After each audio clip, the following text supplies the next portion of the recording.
இந்த ஒரு யுக்தியால இவங்க அவங்க ரொம்ப சங்கடப்படுத்தி அந்த ₹6.50 மேல கொடுக்கறதே இல்லை. இந்த பிரச்சனைக்கு மிக முக்கியமான காரணம், இவ்வளவு பிரச்சனை வீணானதுக்கு காரணம், விவசாயியோட வாழ்வாதாரத்துக்கு காரணம் திமுக அரசாங்கம் தான். 1872 ஒப்பந்தம், அதுக்கு பிறகு ஒழுங்குமுறை விற்பனை கூடத்தில் என்ன சட்டங்கள் பயன்படுத்தப்படுகிறதோ அந்த சட்டங்களை வைத்து, அந்த விதிமுறைகளை வைத்து, அந்த அரசாணைப்படி தான் செயல்படுத்தணும். இவ்வளவு செலவு பண்ணி கொட்டகை அமைத்து ஆட்களை வைத்து வேலை செய்யக்கூடியவர்களுக்கு குறைந்தபட்ச ஊதியம் கிடைக்கிறது, வருமானம் இல்லாமல் இருக்காங்க. இது ஒரு மிகப்பெரிய ஏமாற்று வேலை இருக்கு. 2020 3 வேளாண் சட்டங்களை மத்திய அரசாங்கம் கொண்டு வந்து, தற்போதைய முதலமைச்சர் அப்போது எதிர்க்கட்சி தலைவர் ஸ்டாலின் சொன்னார், பார்த்தீங்களா நாங்கள் அப்போவே சொன்னோம் தமிழ்நாடு ஒரு சட்டத்தை ஏற்றிருக்கு, இந்த சட்டம் மிகப்பெரிய பாதிப்பு. அந்த கறிக்கோழி உற்பத்தி பண்ணையாளர்கள் என்னென்ன கஷ்டங்களை அனுபவிப்பார்களோ அவைகளுக்கு எல்லாம் தீர்வு. தமிழ்நாடு அரசு ஒப்பந்த பண்ணைய சட்டம் கொண்டு வந்ததை அவர்களுடைய நெருக்கடியின் காரணமாக இவர்கள் ரத்து செய்து விட்டார்கள் குற்றச்சாட்டு. இது விவசாயிகளிடத்திலே விழிப்புணர்வு இல்லாத காரணத்தினால் இந்த சட்டத்தை திமுக அரசு ரத்து செய்து கிட்டத்தட்ட 14,000 தொழிலாளர்கள், 5 லட்சம் 14,000 பண்ணையாளர்கள், 5 லட்சம் பணியாளர்களை பாதிப்பு. 2 வழக்கின் பேரில் தான் இப்போ கைது பண்ணியிருக்காங்க. அந்த 2 வழக்கில் அவங்க சொல்கிறது, வெளியே போன கோழி குஞ்சுகளை தடுத்தார்கள், முட்டையை உடைத்தார்கள், ஆட்களை அடித்தார்கள், வாகனத்தை சேதப்படுத்தார்கள். அது ஒரு சம்பவமே இல்லை. திமுக மிகப்பெரிய நாடகத்தை அரங்கேற்றிருக்கிறது, இல்லை திரைமறைவு நாடகம். இந்த சட்டம் இயற்றப்பட்ட போது, சட்டமன்றத்தை நிறைவேற்றிய போது ஒரு தனியார் தொலைக்காட்சியில் நேரலை விவாதத்தில் இந்த சட்டம் பாதுகாப்பானது, வரவேற்கக்கூடியது பேசினாங்க. நான் வணக்கம். நம்மோடு இன்று இணைந்திருப்பவர் தமிழ்நாடு விவசாய சங்கங்களின் கூட்டு இயக்கம் பொதுச் செயலாளர் SP ரவீந்திரன் அவர்கள். வணக்கம் சார். வணக்கம். எலெக்ஷன் மிகப்பெரிய அளவில் இப்போ 2 மாதத்தில் நடக்கும் போது இப்போ எல்லா திட்டங்களையும் பெரிய அளவில் அறிவிச்சிட்டு இருக்காங்க. விவசாயத்துக்கு அறிவிச்சிட்டு இருக்காங்க, தொழிலாளர்கள், சிறு குறு தொழிலாளர்கள், இப்போ அரசு ஊழியர்களுக்கெல்லாம் நிறைய அறிவிச்சிட்டே இருக்காங்க. இப்போ கறிக்கோழி பிரச்சனை மிகப்பெரிய அளவில் தலையெடுத்துச்சு. என்னதான் விளையாட்டுறதுக்கான காரணம் என்ன? 350 என்ன பார்த்தா நீங்கள் பார்த்தீங்கன்னா ஆட்டு கறி ரேஞ்சுக்கு போயிரும்னு நினைக்கிறேன். இப்போமே 350-400 வந்துருச்சு 1 கிலோ. என்ன பிரச்சனை? ஏன் அது தமிழ்நாடு அரசு கண்டுக்கல? என்னதான் அங்கே நடக்குதுங்க? கறிக்கோழி பிரச்சனையை பொறுத்தளவு ஒரு மிக முக்கியமாக திரைமறைவில் இருக்கக்கூடிய ஒரு மிகப்பெரிய வருமானம் ஈட்டக்கூடிய ஒரு தொழில். சாதாரணமாக சின்ன வகையில் தொடங்கப்பட்ட தொழில் இன்னைக்கு தேசிய அளவில், அதாவது நாம தான் கறிக்கோழி உற்பத்தியில் முதல் மாநிலமாக தமிழ்நாடு இருக்கு. இதனுடைய கிராஸ் வேல்யூ ஆடட்னு சொல்லுவாங்க. உள்நாட்டு உற்பத்தியில் மதிப்பு கூட்டுதல் மூலமா கிடைக்கக்கூடிய வருவாய் என்பது ₹1,34,768,00,000 வருஷத்துக்கு. இதில் ஈடுபட்டுக்கிறவங்களை பார்த்தீங்கன்னா 41 நிறுவனங்கள். இந்த 41 நிறுவனங்கள் தான் இந்த ஒட்டுமொத்த கறிக்கோழி உற்பத்தி, முட்டை உற்பத்தியை கையில் வச்சிருக்காங்க. இதெல்லாம் பெரு நிறுவனங்கள். எல்லாம் பெரு. நம்ம ஊர்ல சின்ன சின்னதா கோழி பண்ணலாம் வச்சிருப்பாங்க. அவங்க எல்லாம் இல்ல இவங்கெல்லாம் வளர்த்து கொடுக்குறவங்க மட்டும்தான். ஓ சரி சரி சரி. ஆமா. இவங்க 3 வகையான தொழில் செய்யறாங்க. ஒன்று முட்டை உற்பத்தி. சத்தான பொருள், புரோட்டீன் சத்து இருக்கு, முட்டை அவசியம் வேணும். பொதுமக்களுக்கு அவசியமான ஒரு உணவு பொருள் முதல் முட்டை அத்தியாவசிய பொருளாக மாறிடுது. இன்னைக்கு உற்பத்தி ஆகுது. இன்னைக்கு ஒரு முட்டையினுடைய ஒரு நாளைக்கு முட்டையோட உற்பத்தி 2,32,00,000. இதுல பெரும்பாலான முட்டைகள் கேரளாவுக்கு 40% போகுது, 35 லட்சம் முட்டைகள் சத்துணவுக்கு போகுது, மீதி தமிழ்நாட்டுடைய பயன்பாட்டிற்கு. இதுக்கு எக் கோஆர்டினேஷன் கமிட்டி, முட்டை ஒருங்கிணைப்பு குழு, இது ஒரு தனி பிரிவு. இல்ல முன்னாடி ஆம்லேட்டே நம்ம 10 ரூபாய்க்கு 8 ரூபாய்க்கு சாப்பிட்டு இருந்தோம். முட்டையே 10 ரூபாய் போயிருச்சு. ஆமா. இப்ப 20 ரூபா ஆம்லேட்டு, ஆஃப் ஆயில் 15 ரூபா சொல்லுவாங்க. ஆமா ஆமா. இது எக் கோஆர்டினேஷன் கமிட்டின்னு முட்டை தனி. அடுத்தது தீவன உற்பத்தி. இந்த கோழிகளுக்கு தேவையான தீவன உற்பத்தியை இதே நிறுவனங்கள் தயாரிக்குது. இந்த கோழி தீவன உற்பத்திங்கிறது ஒரு புறம். இப்ப தீவன உற்பத்தியிலயோ முட்டை உற்பத்தியிலோ எந்த பிரச்சனையும் இல்லை. கறிக்கோழி பிரச்சனை வருவோம். கறிக்கோழி குஞ்ச பொறிச்சு விவசாயிகிட்ட கொடுப்பாங்க. அது ஒப்பந்தத்தின் அடிப்படையில் தான். நீங்க தமிழ்நாட்டில் 40,000 கறிக்கோழி பண்ணைகள் இருக்கு. இதுல கோவை, ஈரோடு, திருப்பூர், நாமக்கல், சேலம் இந்த மாவட்டங்கள்ல மட்டுமே 20,000 கறிக்கோழி பண்ணைகள். இது எல்லாம் அந்த கொங்கு மண்டலம் அந்த சைடே வந்துருது இல்ல? ஆமா, ஏன்னா அது மேட்டான பகுதி, புயல் பாதிப்பு இருக்காது, வெள்ள பாதிப்பு இருக்காது, தட்பவெப்பநிலை கொஞ்சம் மேய்ச்சலுக்கும் இல்ல, அவங்க கூண்டுக்குள்ள தான் வளர்ப்பாங்க, வெளியில விடுறது இல்ல. அந்த தட்பவெப்பநிலை மாற்றத்துக்கும் இந்த குளிர், பனி இதெல்லாம் பாதிப்பு இல்லாம வளரக்கூடியது. அதோட வளர்ச்சிங்கிறது ஒரு 7 முதல் 8 வாரம் தான், அதுக்கு மேல இல்லை. அதுல என்ன பிரச்சனை அப்படின்னா, இவங்க அந்த கறிக்கோழி வளர்க்கறதுக்கு ஒரு உற்பத்தி போடுறாங்க. அந்த உற்பத்திக்கான பண்ணையாளர்கள் வருகிற பொழுது நாங்க உங்களுக்கு குஞ்சு கொடுக்குறோம், நீங்க எங்களுக்கு வளர்த்து கொடுக்கணும். வளர்த்து கொடுக்குற பொழுது எங்கெல்லாம் எங்களுக்கு டிமாண்ட் இருக்கோ அந்த வளர்ச்சியினுடைய கால அளவு 7 வாரம் முதல் 8 வாரம். நடுவில் ஏதாவது ஒரு பண்டிகை வருது, இல்லை விசேஷம் வருது, இல்லை ஏதாவது ஆர்டர் பேர்ல தேவைன்னா அப்ப நீங்க கொடுக்கணும். அப்ப கொடுக்குற பட்சத்துல ஒரு கிலோவுக்கு இவ்வளவு ரூபாய் நிர்ணயம். கறிக்கோழி சாதாரணமாக வளர்த்துற முடியாது. கொட்டகை அமைக்கணும், தண்ணி வசதி வேணும், ஆள் வேணும், பாதுகாப்பு வேணும், மின்சாரம் வேணும். இது எல்லாமே அந்த பண்ணையாளர் செய்யணும். டெய்லி பராமரிப்பு வேற, காலை மாலை இருக்கும். இதை செய்யறதுக்கு நீங்க ஒரு சதுர மீட்டருக்கு, ஒரு சதுர அடிக்கு கிட்டத்தட்ட அன்னைய காலகட்டத்துக்கு ஒரு 15 வருஷத்துக்கு 94 ரூபா செலவு.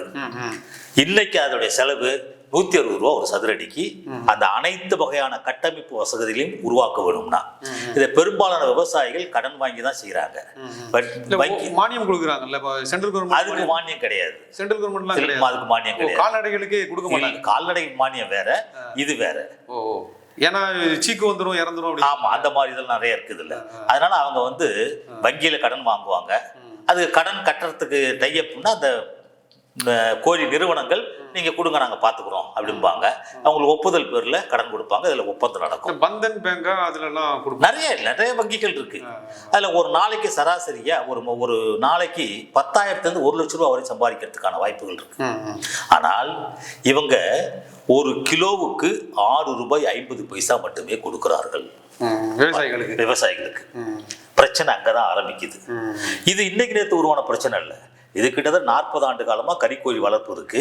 இந்த 40 ஆண்டு காலத்தில் கடந்த 11ஆவது ஆண்டுல 2011 தானே புயல் பாதிப்பு, தொடர் பாதிப்புலாம் வரும்போது அதுலேருந்து விவசாயிகள் கொஞ்சம் நஷ்டம் அடைகிறோன்னு சொல்லி 2013 ஒரு பேச்சுவார்த்தை நடத்தினாங்க. அப்போ பேச்சுவார்த்தையின் போது 8 ரூபா 50 பைசா நிறுவனம் தரேன்னு சொல்லிச்சு.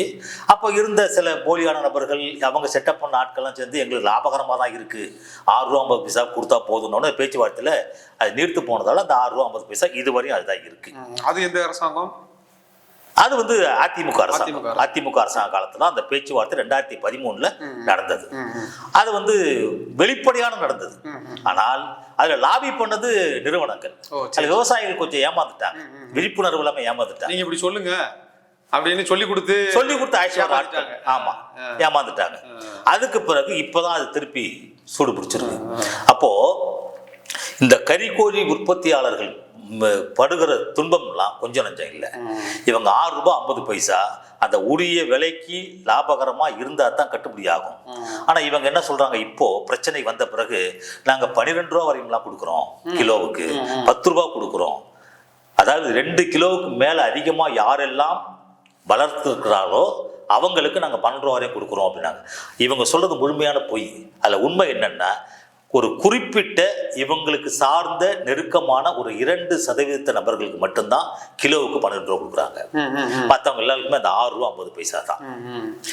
அதாவது இவங்களுக்கு சார்ந்து உற்பத்தி பண்ற கொஞ்சம்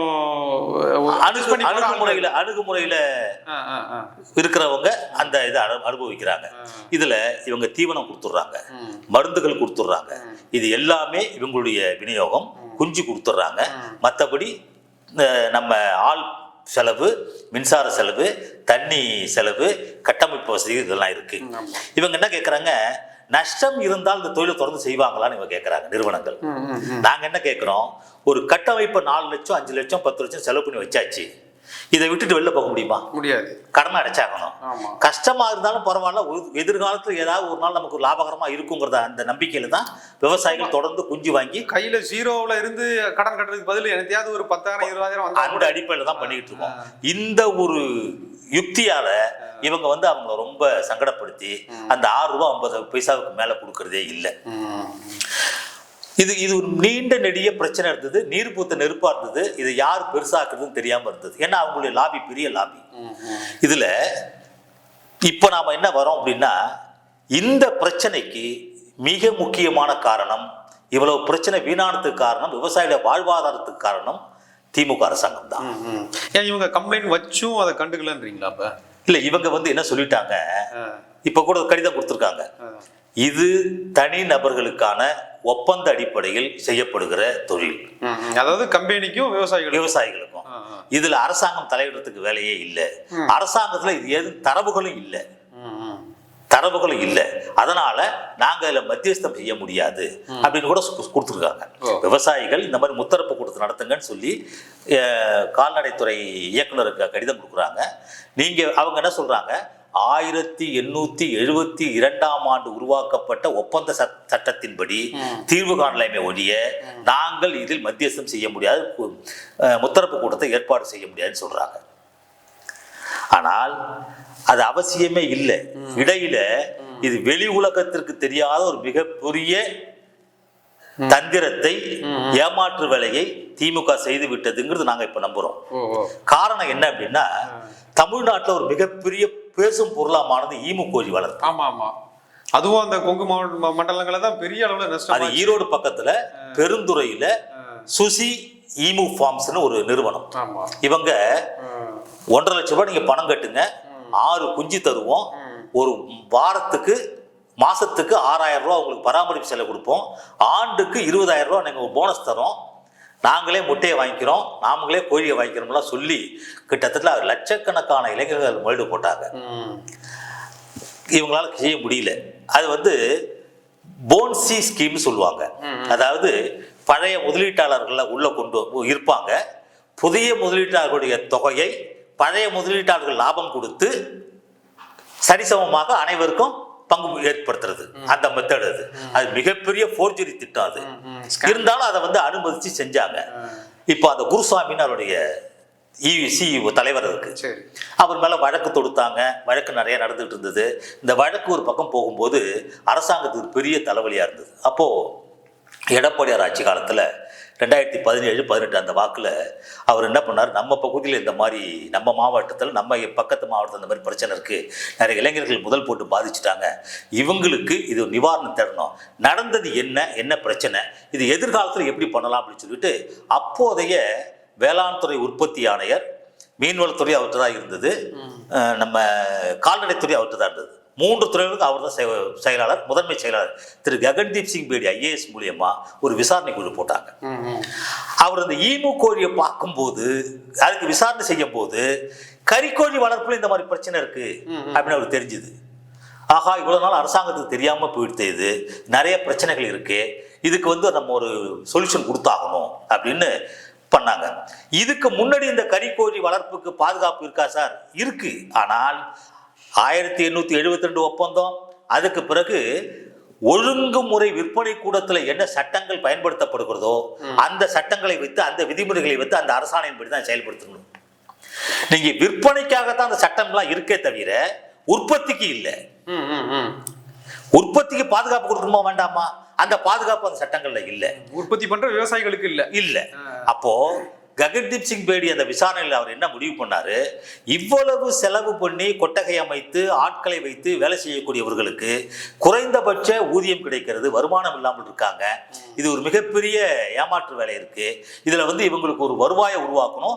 அப்போ ஒப்பந்தம் என்பது அரசாங்கத்துடைய கண்காணிப்புல இருக்கணும், அரசாங்கம் நேரடியாக கண்காணிக்கணும். எதிர்காலத்தில் எந்த ஒப்பந்ததாரர்களிடையே எந்த ஒரு தாவா ஏற்பட்டாலும் அதுக்கு தீர்வு ஏற்படுத்துவதான ஒரு சட்டத்தை உருவாக்கணும்னு தான் 2019 ஒரு சட்டத்தை கொண்டு வந்தார். அது என்ன சட்டம்னா, தமிழ்நாடு ஒப்பந்த பண்ணைய சட்டம், தமிழ்நாடு வேளாண் விளைபொருள் மற்றும் கால்நடை ஒப்பந்த பண்ணையம் மற்றும் சேவைகள் சட்டம் 2019. இது 25/9/2019 சட்டமன்றத்தில் இதை பாஸ் பண்ணாங்க. இதை எடப்பாடியார் அவர்கள் பாஸ் பண்ணாங்க. அன்னைக்கு இதை பற்றி யாருமே பேசவே இல்லை, எந்த பேச்சுமே இல்லை. ஆனால் இந்த சட்டம் இயற்றப்பட்ட போது, சட்டமன்றத்தை நிறைவேற்றிய போது ஒரு தனியார் தொலைக்காட்சியில் நேரலை விவாதத்தில் இந்த சட்டம் பாதுகாப்பானது, வரவேற்கக்கூடியதுன்னு பேசினால நானும் ஒருத்தர் அன்னைக்கு. அதுக்கு பிறகு அதை அந்த சட்டத்துடைய புரிதல் இல்லாம நிறைய பேர் இல்ல இது மத்திய அரசாங்கத்துக்கு ஆதரவா இருக்கு, எடப்பாடியார் அடிமையாயிட்டாரு, அவங்க சொல்றதை இவர் செய்கிறாரு அப்படின்னு அது ஒரு வேற மாதிரியான வர்ணம் பூசினாங்க. அது எப்படி மத்திய அரசுக்கும் இதுக்கும் என்ன சம்பந்தம் இருக்கும்? அப்ப இருந்து அவங்க எல்லாம் அவர் எடப்பாடியார் என்ன சொல்ற, எடப்பாடியார் மோடி என்ன சொல்றது அதான் இங்க திட்டத்தை உருவாக்குறது, எதிர்த்து பேச மாட்டேங்கிறாரு, மாநிலத்தில் வளர்ச்சி தடைப்படுது அப்படிலாம் சொல்லிட்டு இதுக்கு முத்தாய்ப்பா ஒரு ஆதரவு வலிமை சேர்க்கிற மாதிரி 2020 3 வேளாண் சட்டங்களை மத்திய அரசாங்கம் கொண்டு வந்தது. அப்ப உடனே தற்போதைய முதலமைச்சர் அப்போது எதிர்க்கட்சி தலைவர் ஸ்டாலின் சொன்னார், பத்தீங்களா நாங்க அப்பவே சொன்னோம் தமிழ்நாடு ஒரு சட்டத்தை ஏற்றிருக்கு, இந்த சட்டம் மிகப்பெரிய பாதிப்பு, இந்த சட்டத்துடைய தொடர்ச்சி தான் மத்திய மோடி 3 வேளாண் சட்டத்தை கொண்டு வந்திருக்காரு. அப்போ மோடிக்கு ஆதரவாக முன்கூட்டியே இந்த சட்டத்தை தமிழ்நாடு அரசு நிறைவேற்றிருக்குன்னு சொல்லிட்டாங்க. ஆனா இது விவசாயிகளுக்கு சாதகமானது தானே? மோடி கொண்டு வந்த சட்டம் 3 வேளாண் சட்டங்கள் 2020, தமிழ்நாடு அரசு கொண்டு வந்தது 2019 செப்டம்பர் மாதம். இந்த தமிழ்நாடு சட்டத்தை நிறைவேற்றி இதை அப்போதைய குடியரசுத் தலைவர் மேன்மைமிகு ராம்நாத் கோவிந்த் அவர்களிடத்துல ஒப்புதலும் வாங்கி சட்டம் நிறைவேற்றியாச்சு.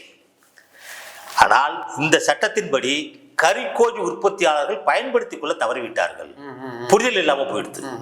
ஆமா, சட்டம் போய் சேரணும்ல, புரிதல் இல்லாம போயிடுது. உடனே அப்ப தேர்தல் 2021 தேர்தல் வந்தது. அப்ப ஈமு கோழி வளர்ப்புக்கும் அது கட்டுப்படுத்துச்சு. அப்ப என்ன பண்ணாங்க, இப்ப நடுவில் பார்த்திருக்கோம், ஈமு கோழியில கிட்டத்தட்ட அந்த செந்தில்குமார்ங்கிறவருக்கு, நீதியரசர் செந்தில்குமார் அந்த குருசாமிக்கு 10 ஆண்டு சிறை தண்டனை, 19 கோடியே 2,40,000 அபராதம் போட்டிருக்காரு. ஆனா முதலீடு போட்டவங்களுக்கு அந்த பணம் சேருமாங்கிறது உத்தரவாதம் இல்லை. ஆனால் ஒரு 13 ஆண்டு காலம் கழித்து அந்த தீர்ப்பு வந்திருக்கு. ஆனால் ஒரு 5 ஆண்டுகளிலே அதற்கான திட்டம் உருவாக்கியாச்சு. ஆனா தமிழ்நாடு அரசு என்ன பண்ணாங்க, அந்த திட்டத்தை இது நாங்கள் ஆட்சி பொறுப்பு ஏற்றால் இதை ரத்து செய்வோம் நாங்க. எது இந்த 2019 கொண்டு வந்த சட்டத்தை. அப்ப அவங்க என்ன பண்ணாங்க, தமிழ்நாடு ஆக்ட் 36 சட்டத்தின் தமிழ்நாடு வேளாண் விளைபொருள் மற்றும் கால்நடை ஒப்பந்த பண்ணை மற்றும் சேவைகள் சட்டம் 2019 2021 டிசம்பர் மாதம் 18ஆம் தேதி ரத்து பண்றாங்க.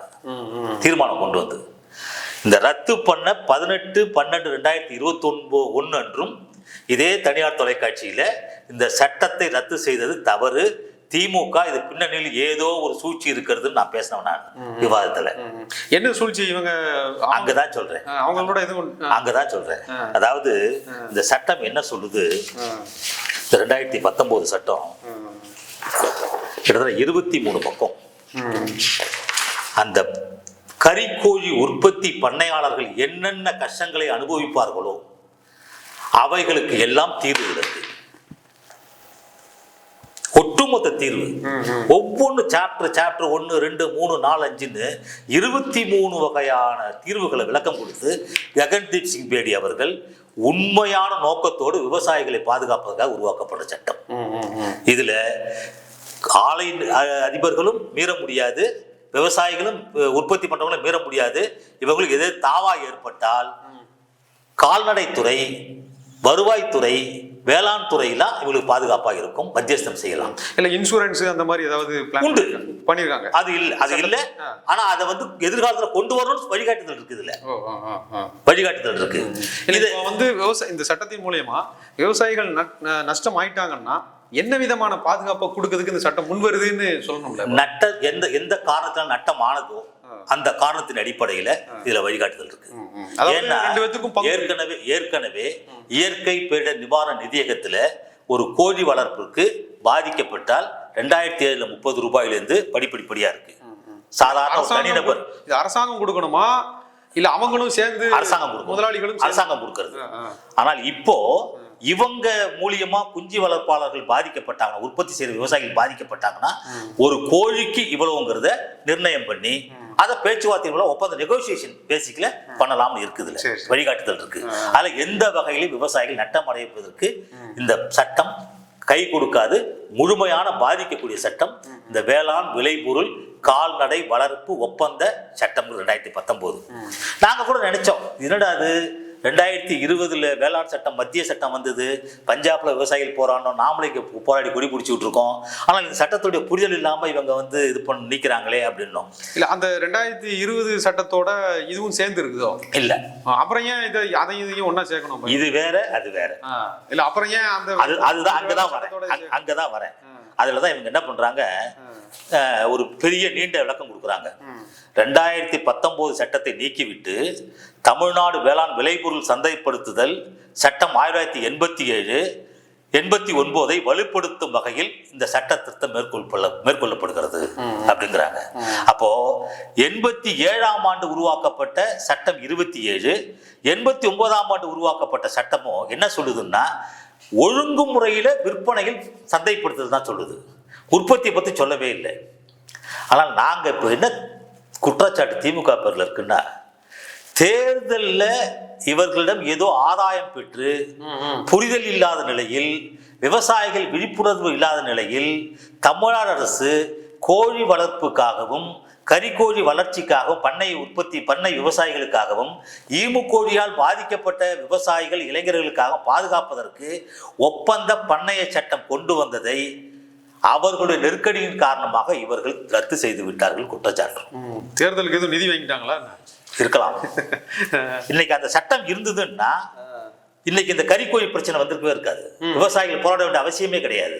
இந்த சட்டத்தின் அடிப்படையில நீங்க எங்களுக்கு ஒப்பந்தம் போடுங்க அப்படின்னு சொன்னீங்கன்னா அரசாங்கம் நேரடியாக முத்தரப்பு கூட்டத்தை ஏற்பாடு செய்தே ஆக வேண்டும். இல்ல இப்ப இந்த சட்டம் இருக்கிறதுனால இப்ப அவங்க கோழிக்கு இவ்வளவு வேணும்னு அதிகப்படுத்தி கேக்குறாங்களா? ஆமா, இப்ப கோழிக்கு 20 ரூபா வேணும்னு கேக்குறாங்க உற்பத்தியாளர்கள். இப்ப இவங்க 9 ரூபா கொடுத்துட்டு இருந்தாங்களா? நான் 12 ரூபா வரையும் 6 ரூபா 50 பைசா கொடுத்தாங்க. ஆமா, 12 ரூபா. நீங்க அந்த கேள்வி ஏன் வருது தெரியுங்களா? 6 ரூபா 50 பைசா ஒரு கிலோவுக்கு கொடுக்குறாங்க. ஆனா சாதாரண கறிக்கோழி கிலோ எவ்வளவு தெரியுங்களா? 100 ரூபாய், 115, 120 ரூபாய். இது யார் முடிவு பண்றா அப்படின்னா இவங்க தான், பிசிசின்னு சொல்றது, பிராய்லர் கோஆர்டினேஷன் கமிட்டி. இவங்க தான் முடிவு பண்றாங்க. இவங்க என்ன விலை முடிவு பண்றாங்களோ அதுதான். இது 115 ரூபா 120 ரூபாங்கிறது உயிருள்ள கோழி. உரித்த கோழி 180 ரூபாய். அதுலயே உரித்த கோழி, உரிக்காத கோழி, அப்புறம் எலும்பு இல்லாத கோழி. இப்ப எலும்பு இல்லாத கோழிலாம் பாத்தீங்கன்னா 300 ரூபாய். போன்லெஸ். அப்ப எவ்வளவு லாபகரமான தொழில் அது, எவ்வளவு அமைதியா லாபம் ஈட்டுறாங்க. ஆனா பாதிக்கப்படுறது விவசாயி, உற்பத்தி செய்கிற விவசாயிகள். அரசாங்கம் இதை கண்டுக்கவே இல்லை. அப்ப இவ்வளவு நாள் மிகப்பெரிய நட்டத்தில் தான் அந்த உற்பத்தி செய்யக்கூடிய விவசாயிகள் பாதிப்படைந்திருக்கார்கள். நிதர்சனமான உண்மை. ஆனா இவங்க அந்த விவசாயிகள் மாசம் 2 லட்சம் 3 லட்சம் சம்பாதிக்கிறதா சொல்றாங்க. அந்த மாதிரி தானே தொடர்ந்து இந்த கோழி பிஸ்னஸில் இப்போ பிஸ்னஸ்க்கு இன்ட்ரோ கொடுக்கும்போது இப்போ விளம்பரமாக கொடுத்தீங்கன்னா நீங்கள் ஒரு கோழி பிஸ்னஸ் ஒரு பண்ண வைங்க, உங்களுக்கு மாதம் 1 லட்சம் 2 லட்சம் கிடைக்கும்னு சொல்கிறாங்களா? அது எப்படி? நீங்கள் 6 ரூபா 50 இப்போ நீங்கள் நபார்டு வங்கி அறிக்கையெல்லாம் இருக்கு. 10,000 ஷெட்டை மூடிட்டாங்க திருப்பூரில். மூடிதான் கிடக்கு, சும்மா கிடக்கு. நீங்க வேணா ஏதாவது பொருள் வச்சுக்கலாம், நீங்க வாடகைக்கு போடுறோம்னு சொல்லி விளம்பரம் பண்ணிட்டு இருக்காங்க. குடோன் மாதிரி ஆகிட்டாங்க. நீங்க லாபகரமா இருந்தா ஏன் மூடுறாங்க? இன்னைக்கு 380 ரூபா தென்காசியிலையும் நெல்லையிலையும் 380 ரூபா கிலோ. ஏன் காரணம் என்ன? கறிக்கோழி உற்பத்தியை நிறுத்திட்டாங்க விவசாயிகள். பெரும்பாலும் பற்றாக்குறை, அதனால விலை ஏற்றி விற்கிறாங்க. இது பொதுமக்களும் சேர்ந்து இப்ப இறங்கணும். ஆமா, நீங்க அதாவது பொதுமக்கள் தான் விரும்பி இதை சாப்பிடுறாங்க. அசைவ பிரியர்கள் உடனடியாக கிடைக்கிறது கோழி. கொஞ்சம் ஈஸியா குறைஞ்ச விலையில கிடைக்கிறது. அதுவும் பொங்கல் நேரத்துலலாம் 380 ரூபா 360 ரூபா வித்த கோழி. ஆனால் இவங்களுக்கு இப்ப இன்னைக்கு ரேட், இவங்க பிக்ஸ் பண்ற ரேட் என்ன தெரியுங்களா? இந்த பிசிசின்னு சொல்ற பிராய்லர் கோஆர்டினேஷன் கமிட்டி நிர்ணயம் பண்ணது 240 ரூபா உயிர் கோழி. அப்ப உயிர் இல்லாத கோழி எவ்வளவு போகும்? இததான் விவசாயிகள் கேட்கிறாங்க. நீங்க ஒரு கோழி உற்பத்தி செய்வதற்கு எங்களுக்கு கொடுக்குற தொகை, குஞ்சு பொரிப்பது, முட்டையை பாதுகாப்பது, குஞ்சை பொரித்து பாதுகாப்பதற்கு ஆன செலவுகள் எல்லாமே 76 ரூபாய் 77 ரூபாய். நீங்க 115 ரூபா 120 ரூபாய்க்கு விற்கிறீங்க. ஆனா எங்களுக்கு ஒரு கிலோவுக்கு 6 ரூபா 50 பைசா கொடுக்குறீங்க. நாங்க எங்களுக்கு செலவு கட்டுப்படி ஆகலாம் தான் உங்களுக்கு கேட்கிறோம். நீங்க ஏன் அதை கொடுக்க கூடாது? ஆனால் இது போன்ற ஒரு வாய்ப்பு இருந்தும் இது விவசாயிகளிடத்திலே விழிப்புணர்வு இல்லாத காரணத்தினால் இந்த சட்டத்தை திமுக அரசு ரத்து செய்து கிட்டத்தட்ட 14,000 தொழிலாளர்கள் 5 லட்சம் 14,000 பண்ணையாளர்கள் 5 லட்சம் பணியாளர்களை பாதிப்பு செஞ்சிருக்காங்க. இதுல கடன் வேற குடும்ப சூழ்நிலை. ஆமா, எங்களுடைய வேண்டுகோள் இந்த சட்டத்தை மீண்டும் தமிழக அரசு கொண்டு வர வேண்டிய அவசியம் ஏற்பட்டிருக்கிறது. நீங்க வேளாண் சட்டம் மத்திய அரசாங்கத்துடைய சட்டத்துக்கு இது வேற. நீங்க மத்திய அரசாங்கம் கொண்டு வந்த சட்டத்தை விவசாயிகள் எதிர்த்தார்கள், அதனால சட்டத்தை நாங்க திரும்ப பெறுவோம் சொல்றது ஏற்புடையதல்ல. இது கறிக்கோழி வளர்ப்பு, ஈமு கோழி வளர்ப்பு போன்ற பல்வேறு உயிரினங்களை ஒப்பந்தத்தின் அடிப்படையில் வளர்த்து கொடுத்து லாபம் ஈட்டக்கூடிய ஒரு தொழிலுக்கு உற்பத்தியாளருக்கும் நிறுவனத்திற்கும் மிகப்பெரிய பாதுகாப்பு ஒப்பந்தத்திற்கான சட்டம் இந்த சட்டம். இந்த சட்டத்தை நீங்கள் விவசாயிகளிடத்திலே விவரம் தெரியாத காரணத்தினால் மறைமுகமாக உங்களுடைய தந்திரத்தை யுக்தியை கையாண்டு மத்திய அரசோடு இந்த சட்டத்தையும் ஒற்றுமைப்படுத்தி அந்த சட்டத்தை ரத்து செய்த போது இதையும் நாங்கள் ரத்து செய்கிறோம்னு நீங்க தள்ளுபடி பண்ணிட்டீங்க. இதனால் ஏற்பட்ட பின்னடைவு தான் இன்று விவசாயிகள் போராட்டத்தில் இறங்கி இருக்கிறார்கள். இதுல மிகப்பெரிய ஸ்கேமே இருக்கு. ஆமா, திமுக அரசுக்கும் அந்த முதலாளிகளுக்கும் பண்ணையாளர்களுக்குமான. இப்ப கூட ஒரு விவசாய சங்க தலைவரை கைது பண்ணியிருக்காங்க, 9 பேரை. அதுக்கும் பின்னணியில அவங்க தான் இருக்காங்க. அவங்க என்ன சொல்றாங்க, 7 வழக்குகள் 2 வழக்கின் பேர்ல தான் இப்ப கைது பண்ணியிருக்காங்க. அந்த 2 வழக்குல அவங்க சொல்றது, வெளியே போன கோழி குஞ்சுகளை தடுத்தார்கள், முட்டையை உடைத்தார்கள், ஆட்களை அடித்தார்கள், வாகனத்தை சேதனைப்படுத்தினார்கள். அது ஒரு சம்பவமே இல்லை. கோழி குஞ்சு வளர்க்குறதுல அங்க யாரும் தடுக்கல. கோழி குஞ்சு இப்போதைக்கு வேண்டாம், நீங்க ஒப்பந்தத்தை புதுப்பிங்கன்னு தான் சொல்றாங்க. இதே எடப்பாடியார் தலைமையில இருந்து அது அதிமுக காலத்துல 2013 ஒப்பந்தம் போட்டாங்களா இல்லையா, புத்தரப்பு பேச்சுவார்த்தை கூட்டம் நடத்தினாங்களா இல்லையா? அன்னைக்கு நடத்துகிற பொழுது அன்னைக்கு அரசுக்கு இருந்த அக்கறை இன்னைக்கு எங்களுக்கு இல்லைன்னு சொல்லி நீங்க கடிதம் கொடுக்குறீங்க. எப்படி? அப்ப நீங்க யாருக்கானவர்கள்? உங்களை நம்பி எப்படி நாங்க பயணிக்கிறது? இந்த அரசாங்கம் விவசாயிகளை காப்பாற்றுறது எந்த விதத்துல நியாயம்? எனவே கறிக்கோழி உற்பத்தியாளர்கள் ஒரு மிகப்பெரிய கேந்திரம், வருவாய் கேந்திரம். அது கிட்டத்தட்ட கால்நடை மூலியமா 5.63% தான் உங்களுக்கு உள்நாட்டு உற்பத்தி வருது. ஆனால் அந்த கறிக்கோழியால 44% உங்களுக்கு உள்நாட்டு உற்பத்தி வருமானம் வருது. அதுல உற்பத்தி கொடுக்கக்கூடிய விவசாயிகளுக்கு தேவையான வருவாயை உயர்த்தி கொடுக்க அரசாங்கம் தலையிட மறுப்பது நியாயமா என்பதுதான் என்னுடைய கேள்வி. இதுக்கு திமுக அரசுக்கு நீங்க எந்த விதத்தில் அழுத்தம் கொடுத்துருக்கீங்க? இப்போ விவசாயிகள்லாம் போராட்டங்கள்ல இப்போ போராட்டம் அறிவிச்சோம்.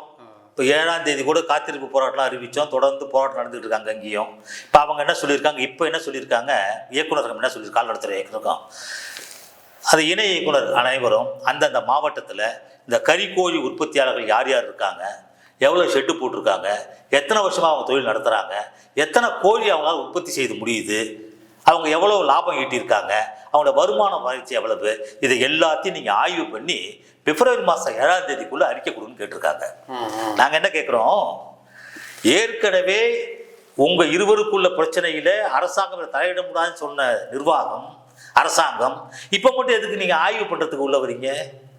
அப்போ முகாந்திரம் இருக்குல்ல, அரசாங்கம் தலையிடுவதற்கான வாய்ப்பு இருக்குல்ல, அப்போ ஒப்பந்தத்தை புதுப்பிக்கலாம்ல. இப்போ மட்டும் நீங்கள் ஒப்பந்தத்தை புதுப்பிக்கிறதுக்கான நடைமுறையை நீங்கள் தகவல்களை திரட்டுறீங்களே, அப்போ இதுவரை தரவுகள் உங்கள்கிட்ட இல்லை. இப்போ காரணம் என்ன? இதற்கும் நமக்கு சம்பந்தம் இல்லைன்னு அரசாங்கம் இருந்தது. நான் அதிமுக ஆட்சி காலத்தில் அப்படி இல்லை. அவங்க இதுக்கான சட்டத்தை உருவாக்கியிருக்காங்க.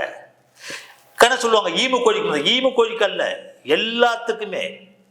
நீங்கள் ஆடு வாங்கி வாரத்துக்கு வளர்ப்பாங்க கிராமத்தில், அவங்களுக்கு இதில் இருக்குது. இப்போ ஒரு 1000 ஆடு வாங்கி விடுறேன் பார்த்துக்க அப்படின்னு ஒரு பெரிய பணக்காரர் சொல்லிடுவார். அதை ஒருத்தன் வாங்கி வளர்ப்பான், 10 ஆடு இறந்து போச்சுன்னு சொன்னால் ஒத்துக்க மாட்டாங்க. இல்லை பணம் கொடுக்கணும்பாங்க. என்னங்க நான் எங்கெங்க ஊர் பூரா போய் மேய்ச்சலில் போயிட்டு வரேன், எனக்கு பணம் இல்லைன்னா அந்த 2 பேருக்கும் ஒப்பந்தத்துக்கு இதில் வழி இருக்குது. பாதிக்கப்படுறவன் கடையில் இருக்கிறவன் தான், அவனை பாதுகாக்கணுமா வேண்டாமா? இந்த அரசாங்கத்துக்கு அந்த அக்கறை இருக்கணுமா வேண்டாமா? அதுதான் எங்களுடைய கேள்வி. மீண்டும் இந்த சட்டத்தை இதில் வேணா நீங்கள் வேணா அந்த சட்டத்தை என்னன்னு படித்து பாருங்க. இதில் அவங்களுக்கு பாதகமே இல்லை, முழுக்க விவசாயிகளுக்கு உற்பத்தியாளர்களுக்கு சாதகமானது தான். அவங்களுக்கு வழிகாட்டுதல் காட்டுது. இது போன்ற வழிமுறைகளை நீங்கள் பின்பற்ற வேணும்னு நிறுவனங்களுக்கு வழிகாட்டுதல் காட்டுறாங்க. பேச்சுவார்த்தை மூலிமா பேசலாம். யார் யார் பேச்சுவார்த்தையில் கலந்துக்கிறது, எந்த அடிப்படையில் கலந்துக்கிறது, நட்டம் ஏற்பட்டால் எப்படி தீர்த்து கொள்வது, எப்படி ஈடு செய்வது, அதற்கான வழிகாட்டுதல் இருக்கு. இதை நீங்கள் ரத்து பண்ணிட்டு இன்னைக்கு கறிக்கோழி விவசாயிகள் பிரச்சனையை நாங்கள் தலையிட மாட்டோம்னு சொல்றதுல எப்படி ஏற்றுக்க முடியும்? திமுக ஒரு மிகப்பெரிய நாடகத்தை அரங்கேற்றி இருக்கிறது, திரைமறைவு நாடகம். அதான் விவசாயிகளுடைய கண்ணீருக்கு உங்களுடைய இந்த மிகப்பெரிய கருத்துக்கு கண்டிப்பாக தீர்வு கிடைக்கும்னு நாங்கள் நம்புகிறோம். உங்களுடைய கருத்துக்களை மிக தெளிவாக முன் வச்சதுக்கு ரொம்ப நன்றி. தீர்வு கிடைக்கும் வரை நாங்கள் தொடர்ந்து போராடுவோம். யாராக இருந்தாலும் பாதிக்கப்படுறவங்க விவசாயிகள், அது பாதிக்கக்கூடாது, நட்டமடையக்கூடாது, லாபகரமான தொழிலாக மாற்றுவதற்கு எங்களுடைய போராட்டம் தொடரும். வாய்ப்புக்கு நன்றி, வணக்கம். ரொம்ப நன்றி சார்.